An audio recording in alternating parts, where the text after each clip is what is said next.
Welcome to Whistler's Vital Signs, an initiative of the Community Foundation of Whistler that seeks to connect and engage our community as a means to gauge its overall vitality.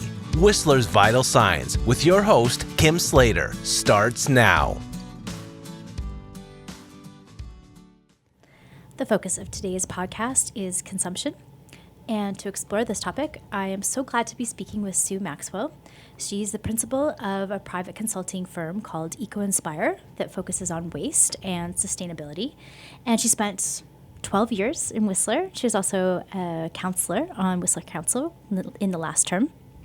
So Sue, thank you for being here today. Thanks for having me. And so very recently you hosted a Vital Cafe entitled Consumption. Whistler, do we consume too much?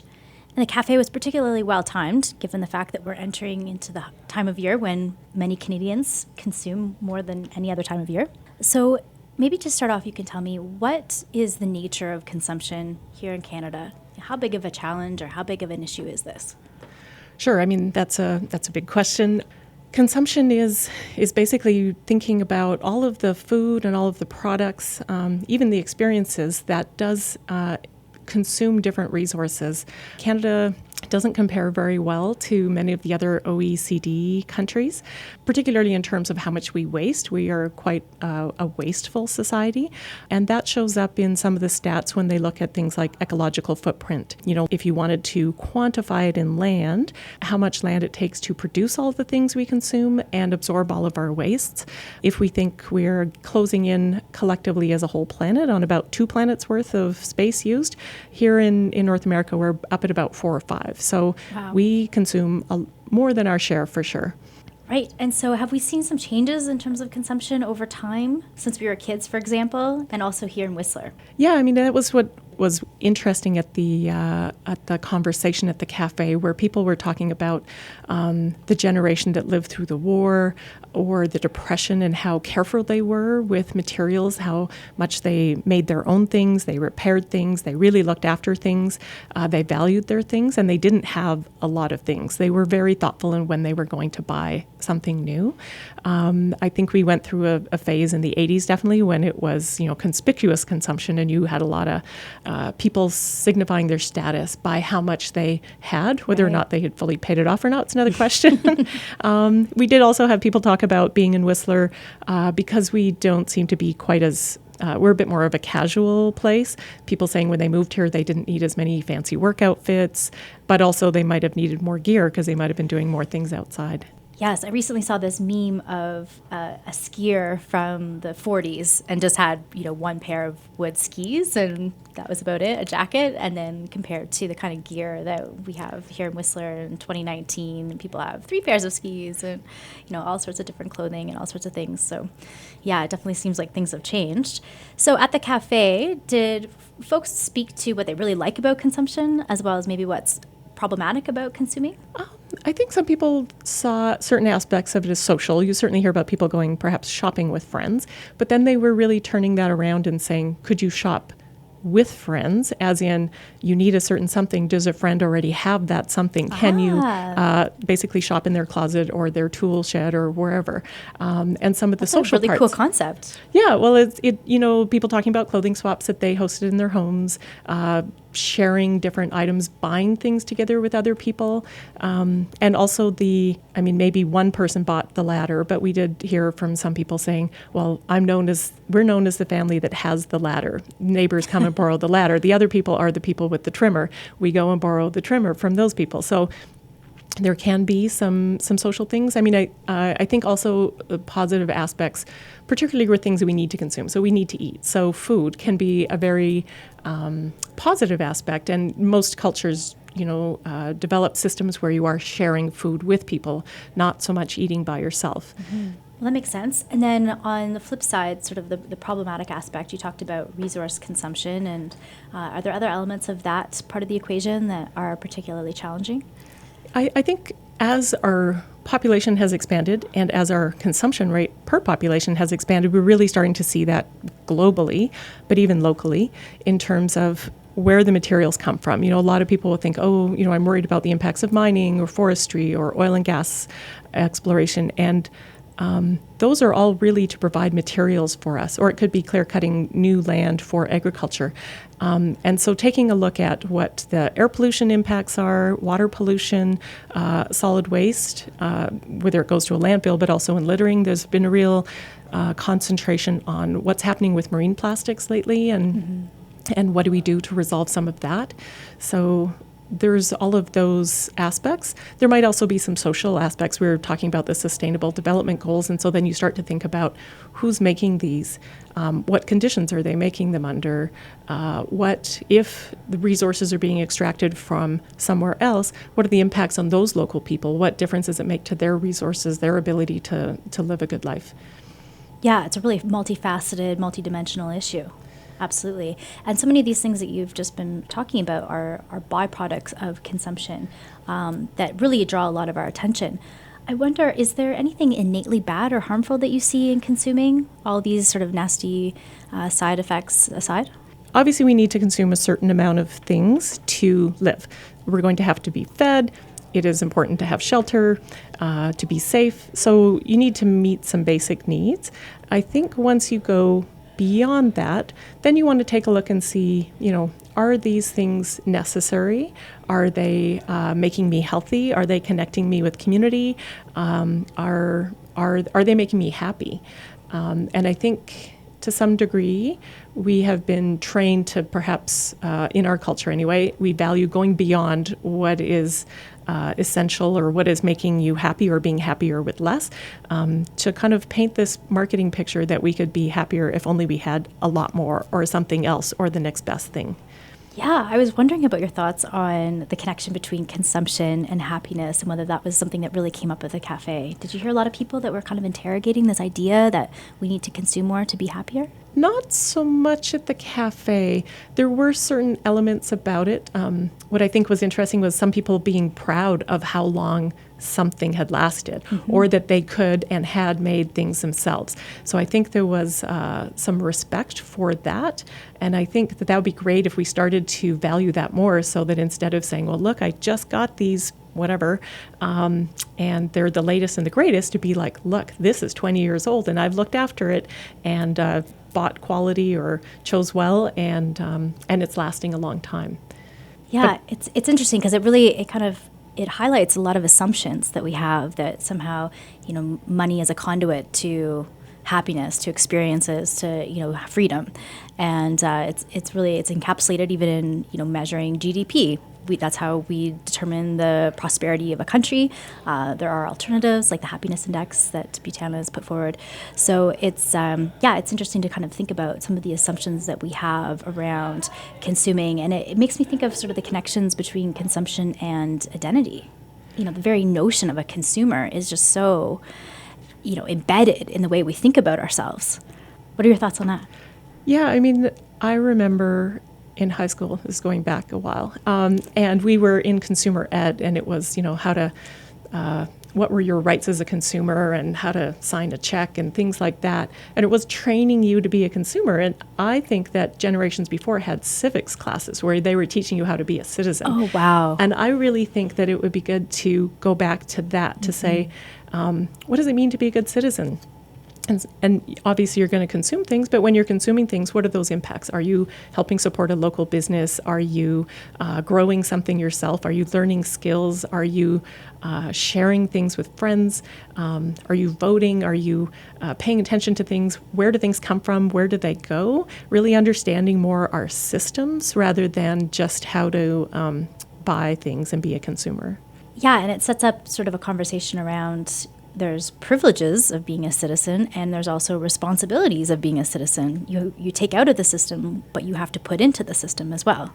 Yeah, and at the cafe, people were thinking along those lines because we had discussed the ecological footprint, and so really thinking that when they were consuming something, were they consuming more than they were essentially putting back into the system? And were they consuming more than, you could say, your fair share? And I thought that was an interesting way to look at things. Yeah, I've also been thinking a lot about this idea of reciprocity. One of my favorite authors, Robin Wall Kimmerer, is the author of this incredible book, Braiding Sweetgrass. I was telling you a little bit about it before our conversation. And in it, she's an Indigenous writer. She's also a scientist, a biologist. And in it, she shares this Anishinaabe tale of the Wendigo, which is a legendary cannibalistic monster who suffers the eternal pain of need. In essence, it's a hunger that can never be sated. And the more the Wendigo eats, the more ravenous it becomes. So it's consumed by consumption, it lays waste to humankind. And I thought, wow, this is such a picture of this particular moment we find ourselves in. We're almost, in a way, eating ourselves, in this bid for consuming more goods. And yeah, it's also interesting because we have a generation right now, millennials and younger, who are starting to really value experiences over things. So maybe there's some shifts in the kind of currents that are happening here. Yeah, I certainly hope so. And I think the concept of the Wendigo is interesting because also in Buddhism teaching, you hear sometimes about the hungry ghost. Mm-hmm. And you do see, to some degree, people shopping, perhaps almost, it can get to the extreme end as an addiction. They are trying to fill an unfillable gap somewhere, or hoarding things also. Kind of another extreme end of feeling like you need to have a lot of goods on hand. A lot of people at the cafe had said that, really taking a look, do I need it? And so obviously if you need it for a physical use, that makes sense. But if you are needing it for a mental void or gap that could be filled in a different way, then you start to think, is shopping the answer? Is it connecting with neighbors? Is it sharing a skill that I have? Are there other ways to fill that void without necessarily consuming physical goods? Yeah, it calls attention to the abundance that can come out of consuming in a different way. I think we so often hear the message of scarcity. We need to consume less, travel less, eat less, do all these things that mean that we have to be less of ourselves. And we don't often hear the other side of the equation, which is could be a story of abundance, having more time, more money in our bank account, more connection with all sorts of different individuals and the natural world. So yeah, it really, it pulls out a lot of things. I'd meant to talk a little bit more about reciprocity because that author I mentioned, Kimura, she also really speaks about the way of resolving the Wendigo essence. It's not about stopping consumption. It's actually about seeing ourselves in relationship with one another and with the land, and such that the ways in which we take actually strengthen the whole system. There's a gift that happens in the taking as well as in the giving. It's made me think a lot about the ways in which, like you're talking about, purchasing something from a local person where you've just made their day, you've enabled them to be able to go and buy groceries for their family is so beautiful. That's such a gift, or the things that we can do that are tied up in our consumption, but they're actually also gifts back to a greater good. Yeah, I think it's about thoughtful consumption. Obviously, we need to reduce our impact greatly, but we can be more thoughtful in how we do it. So if we are buying local, if we are buying food in season, if we are considering who's making things, so maybe it's fair trade, like you can be supporting the things that you want to see in the way that you make your purchases. You could choose to rent something and you think, great, I'm supporting another local business, but I didn't have to own it, I don't need to store it, or maybe you own something and you're sharing it with somebody else. And then you're also not only just owning something, but there's a social aspect to it and a connection and reciprocity, if you will, if you're sharing different things with your neighbors. So we've talked a lot in terms of sustainable consumption and a viable pathway to consuming more sustainably, and we've really couched it in individual behavior change. Are there other pieces of this equation, though, that you see as being really important for shifting our consumption patterns? I mean, essentially, a lot of our consumption patterns have been driven by bigger systems than ourselves. You may choose to call it a capitalist or a consumer type system. So there are ways that we can still live quality lives, but maybe we are not being so driven by those aspects. So then what does that look like in terms of government policies? I mean, there was a lot of conversation at the cafe about you used to be able to repair things. Things were fairly straightforward. You could get all the pieces. You could take it apart yourselves. You might have even been able to make it. And that shift. So imagine if you had required warranties on things, if you did have the right to repair for different things. If some countries restrict advertising to children under 18, you're not allowed to train them to be consumers. You are giving them the gift of 18 years of being mostly not targeted through advertising, to be able to develop their own thoughts and values so that they're better prepared once they do hit the time when advertising is targeting them. So I think there's there's so many different things that we could do to start shifting the way we do things. Yeah, I get so irritated with packaging, because you do your best, you go and you try and, shop responsibly and try and select things that don't have a lot of packaging, but it's really a problem that's been kind of foisted on the consumer to now you've got to deal with all these materials. And it's that I didn't ask for that thing to be wrapped in 4 different pieces of plastic plus cardboard plus everything else.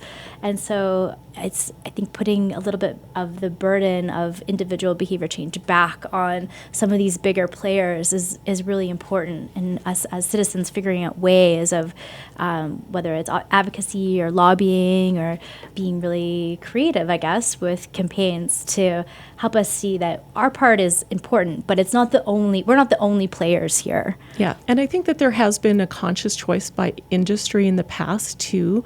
Like the whole reason that Keep America Beautiful came about as a campaign, it was a way of the industry producing beverage containers avoiding the need to change the way they were delivering their products. So then they said, oh, it's consumers, it's your fault, you littered, you need to change your habits, as opposed to saying, maybe we need to have refillable bottles, maybe we need to have deposits on the bottles. And so I think we do want to start asking for the producers of the products to do a better job. And often they'll say, oh, it's about consumer choice.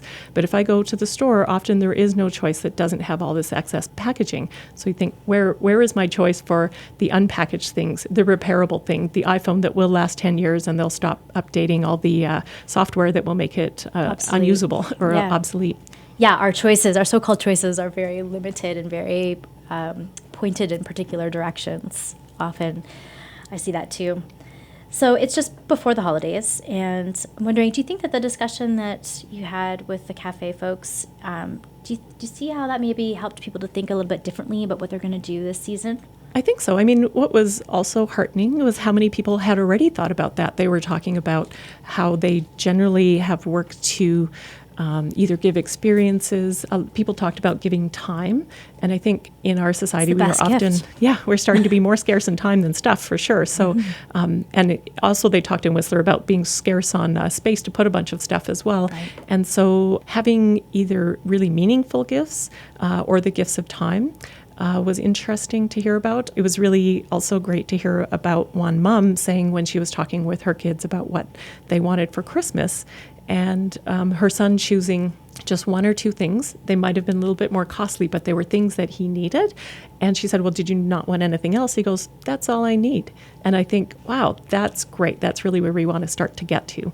Yeah, that's great. I was feeling good because we've also shifted our practices in our household to, really try and do experiences or share experiences, give the gift of experiences, but also kind of follow this mantra around something they want, something they need, something to wear, and something to read, which is more than just the one thing that you need.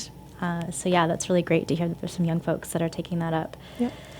Just to add to that, too, a lot of people were talking about things made locally and supporting local people and how much they like some of the local Christmas craft fairs that we have here or different markets, and how then those items were more meaningful. They were supporting somebody local. There's often a story attached with them. And so those things seemed like items that were more highly valued.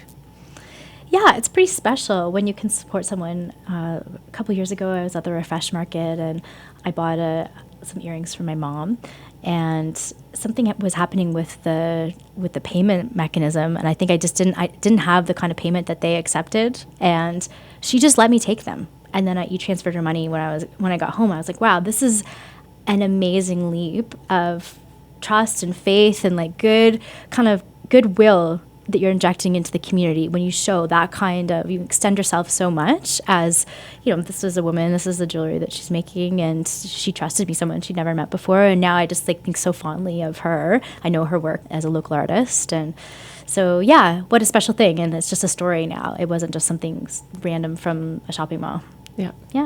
Great. Anything else that you can think of as a good tip for our listeners around what they can do to be more mindful in their consumption patterns? Maybe not just even at this year, but all year long? I think also at the cafe, I did hear, people say wait and pause.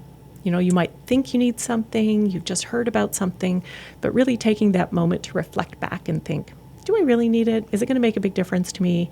I think that was pretty good. We've already talked about experiences and people really trying to choose experiences over goods, but they were also mindful about what is the impact of that experience as well. The gifts of time. And then really the sharing of knowledge was another concept as well, where people are like, somebody had made all their own suits. They knew how to make suits. And somebody else is like, I'd love to know more about how to sew. Different people knowing about how to repair things or can things or grow things. So I think sometimes these are opportunities for sharing of knowledge. They're opportunities for connections with other people. And then there's places where you can volunteer. So Aware has the repair cafes, and those are great opportunities. They also have the community garage sale. So those are and the clothing swaps. So those are other opportunities where people can access what they need without necessarily consuming a lot of materials. Yeah, and enjoy the experience because they come together with other people, and it can be something that's really fun. Well, those are great. It sounds like it's really just about injecting mindfulness into our practices. I love the pause and just take a moment, breathe. Do I really need this? Hold it up. Do I need this? Yeah. I mean, a great experience I had was when I was, I think, in my 20s. I went traveling for 6 months, and at the end of 6 months, I ended up staying with my uncle, and he had said, you should write down what you have learned. And one of the things that I had learned was that stuff won't make you happy, because I'd only just had a backpack for 6 months. And I'd also traveled through some countries where people had way less than we would have here in Canada, and yet they were very happy. And so then it really made me think, it's like, stuff just kind of weighs you down, and you have to have a bigger give you place a blister. for it. Definitely give you a blister, or if not a backache. Yeah.